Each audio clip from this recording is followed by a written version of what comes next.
नमस्कार मंडळी, मोरेताईंच्या रेसिपी चॅनलमध्ये तुमचं स्वागत आहे। आज मी मुरमुऱ्यापासून तुम्हाला सुशिला करून दाखवणार आहे। त्याच्यासाठी हे मुरमुरे घेतलेले, एवढे असे ताट भरून घेतलेले। आता त्याच्यासाठी काय काय साहित्य पाहिजे ते आपण घेतलेले। कांदा कापलेला आहे, कांदा, कोथिंबीर, हिरवी मिरची, कढीपत्ता, लसण आणि टोमॅटो। एक असा मोठा बटाटा पण असा उभा कापून घेतलेला आहे। हे पूर्ण उभे अशा काप केलेले आणि काळा पडन म्हणून आपण पाण्यात ठेवलेला आहे। एक वाटी भरून भाजलेले शेंगदाणे घेतलेले। आपण मुरमुरे ना पोह्यासारखेच याला सेम भिजून घ्यायचे, ते भिजून घेतलेले। आपण आता गॅस पेटवून कढई ठेवले, तेल टाकलेले, तेल पण गरम झाले। आता आपण आधी मोहरी टाकून घेऊ। मोहरी टाकल्यावर जिरे टाकून घेऊ। एक चमचा जिरे मोहरी झाली। आता आपण आधी मिरची टाकू। मिरचीला थोडंसं परतून घेऊ आधी। मिरची थोडी परतली, आपण आता कढीपत्ता टाकू।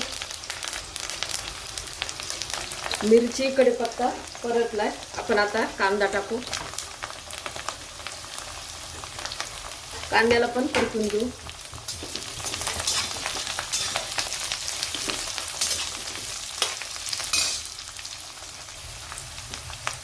कांदा मिरची थोडी परतली, पण लवकर अजून फास्ट परतण्यासाठी ना थोडंसं आधी मीठच टाकून घेते। एक चमचा मीठ टाकला म्हणजे कांद्याने ना त्यानं मिठानं लगेच कांदा परततो आपला आणि नरम पण पडतो। मीठ टाकून घेतलं, आता चांगलं अजून परतून घेऊ याला। आपला कांदा मिरची परतले, आता आपण टोमॅटो पण टाकून घेऊ। तुम्हाला अजून भाज्या याच्यात जर ऍड करायचे असेल तर करू शकता। आता याला पण परतून घेऊ। थोडंसं लसण मी जाडसर कुटलाय तो पण टाकते। तुम्हाला आवडत नसेल तर नाही टाकला तरी चालेल।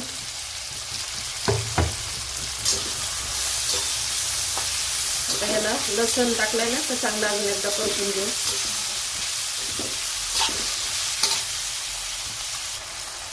आता टोमॅटो पण चांगला परतलाय, आपण आता हळद टाकू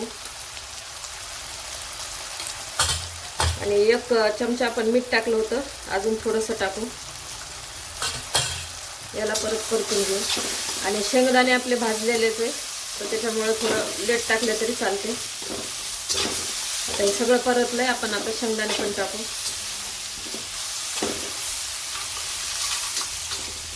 शेंगदाणे पण टाकले आणि एक सांगते मी तुम्हाला, कांदा आणि आपण मिरची आहे ना अशी जास्त कडक म्हणजे अशी एकदम परतून घेतात ना आपण, एकदम कलर बदलेपर्यंत तेवढं नाही बदलायचं। थोडं नरम राहिलं ना मग पोहे किंवा आपलं सुशिला पण असू द्या तर नरम बनतं।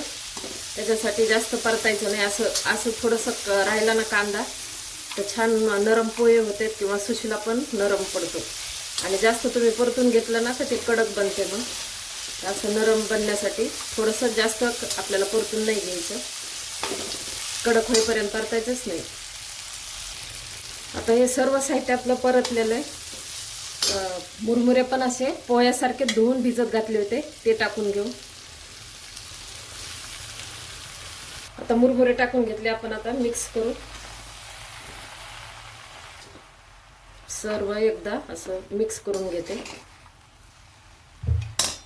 आता सगळ्यात शेवटी आपण कोथिंबीर आणि बटाटे टाकणार आहे।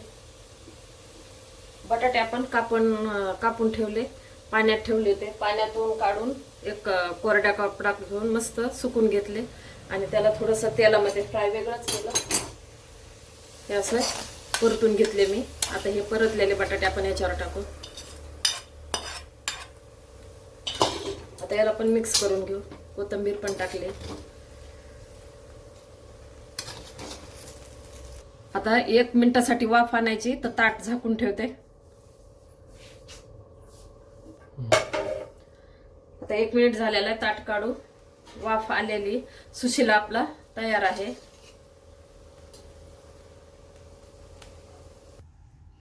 अशा प्रकारे सुशिला तयार आहे. एकदा नक्की ट्राय करा आणि कमेंटमध्ये कळवा.